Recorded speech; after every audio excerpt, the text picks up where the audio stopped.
بسم الله الرحمن الرحيم نحمده ونصلي على رسوله الكريم أما بعد فأعوذ بالله من الشيطان الرجيم بسم الله الرحمن الرحيم الله يجتبي إليه من يشاء ويهدي إليه من ينيب أو كما قال الله تبارك وتعالى اللهم صل على سيدنا محمد وعلى آل سيدنا محمد وبارك وسلم۔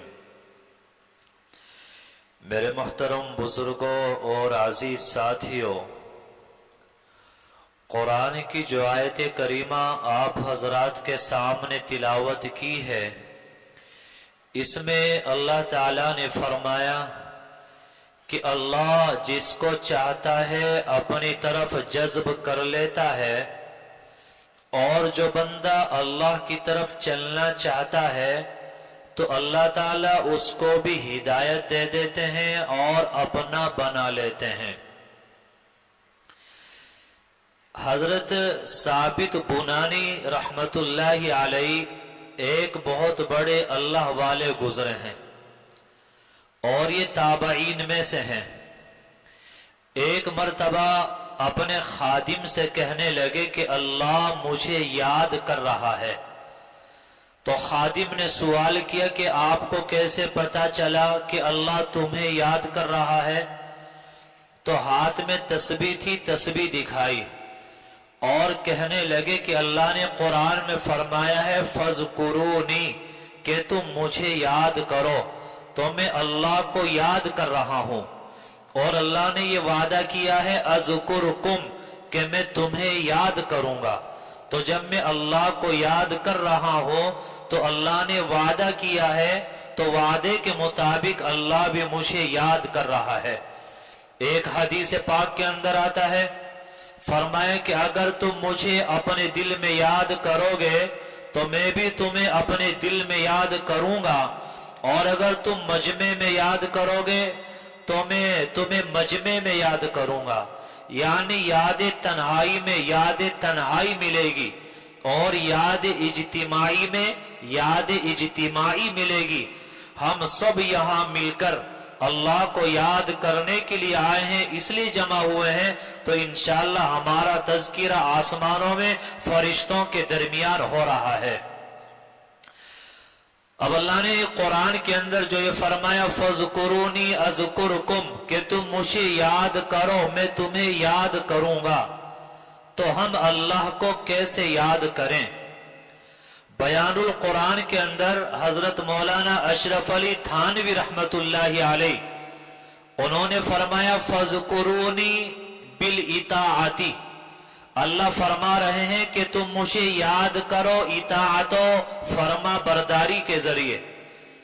اس سے یہ بات سمجھ لینا چاہیے کہ ذکر کا مطلب یہ نہیں ہوتا کہ ہم تسبیح ہاتھ میں لے کر گھومتے رہیں، اللہ اللہ کرتے رہیں، اور اس کے ساتھ ساتھ نظر بھی خراب کرتے رہیں، اپنا دل بھی خراب کرتے رہیں، غیبتیں اور چغلیاں بھی کرتے رہیں، بلکہ فرمائے کہ تم مجھے یاد کرو اطاعت کے ذریعے۔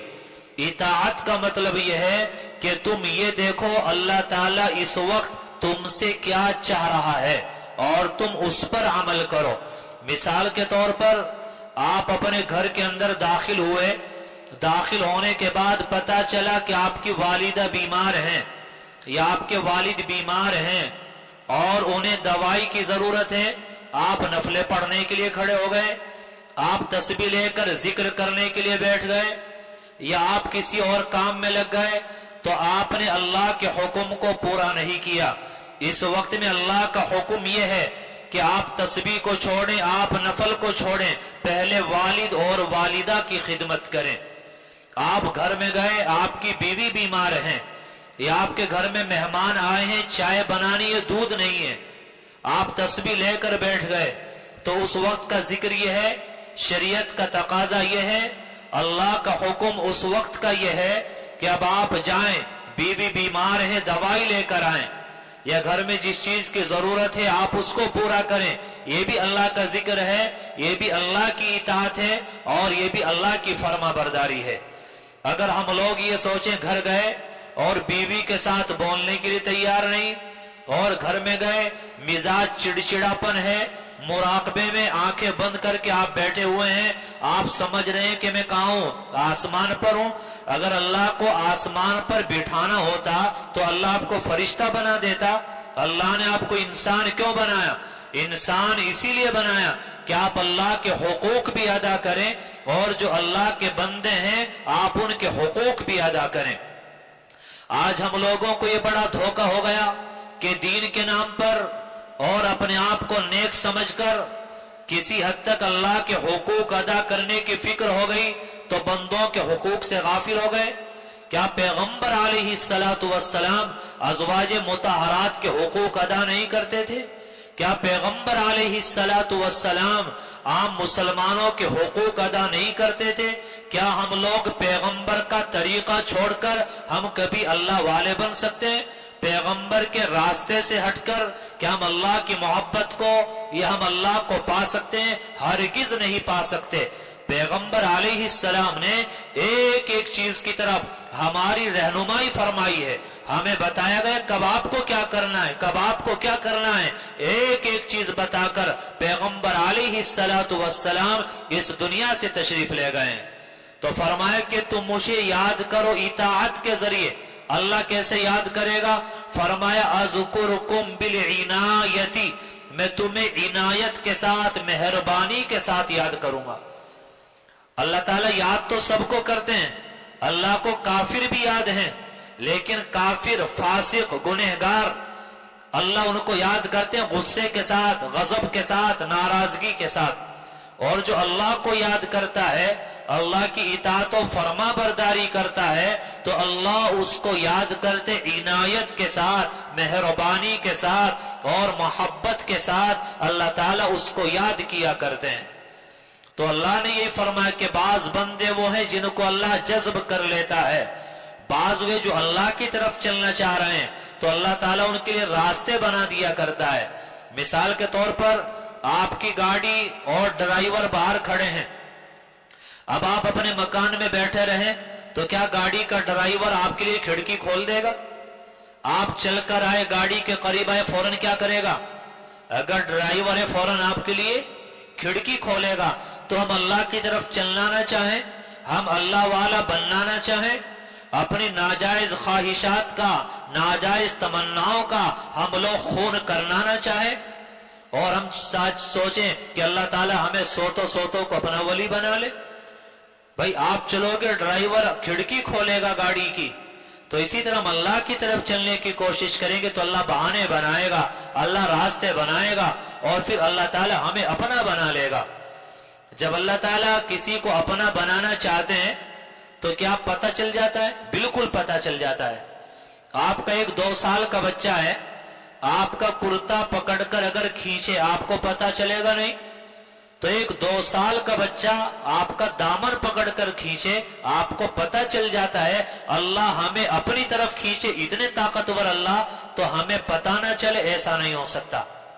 اس کی علامت اور پہچان کیا ہے کہ اللہ تعالی ہمیں اپنا بنانا چاہ رہا ہے، اللہ ہمارے دل میں اپنی محبت کو بٹھانا چاہ رہا ہے۔ اس کی پہچان کیا ہے؟ اس کی پہچان یہ ہے کہ آپ کا ارادہ ہے کہ نماز نہیں پڑھوں گا، لیکن دل کے اندر ایک بے چینی، پریشانی، اضطراب پیدا ہو گیا، آپ دوڑے کا مسجد کی طرف جا رہے ہیں، تو سمجھنا کہ اللہ نے آپ کو یاد کیا ہے۔ آپ کا دل نہیں ہے کوئی نیک کام کرنے کا، آپ کا ارادہ نہیں ہے اللہ والوں کے پاس جانے کا، آپ کا ارادہ نہیں ہے اللہ کی یاد کی مجلسوں میں جانے کا، لیکن دل میں اچانک داغیہ پیدا ہوا، نہیں جانا چاہیے، آپ چلے جا رہے ہیں، تو سمجھنا کہ اللہ نے آپ کو کھینچا ہے، آپ آئے نہیں ہیں، آپ کو بھیجا گیا ہے۔ تو یہ اللہ تعالی ہمیں اس طرح کیا ہے، گویا کہ اپنی طرف کھینچتے ہیں۔ خواجہ عزیز الحسن مجذوب رحمت اللہ علیہ، انہوں نے حضرت تھانوی سے معلوم کیا کہ حضرت جب آدمی صاحب نسبت ہوتا ہے، اللہ والا بنتا ہے، اللہ کا ولی بنتا ہے، کیا اس کو پتہ چل جاتا ہے؟ تو حضرت تھانوی نے فرمایا خواجہ صاحب ایک بات بتاؤ، جب تم بالغ ہوئے تھے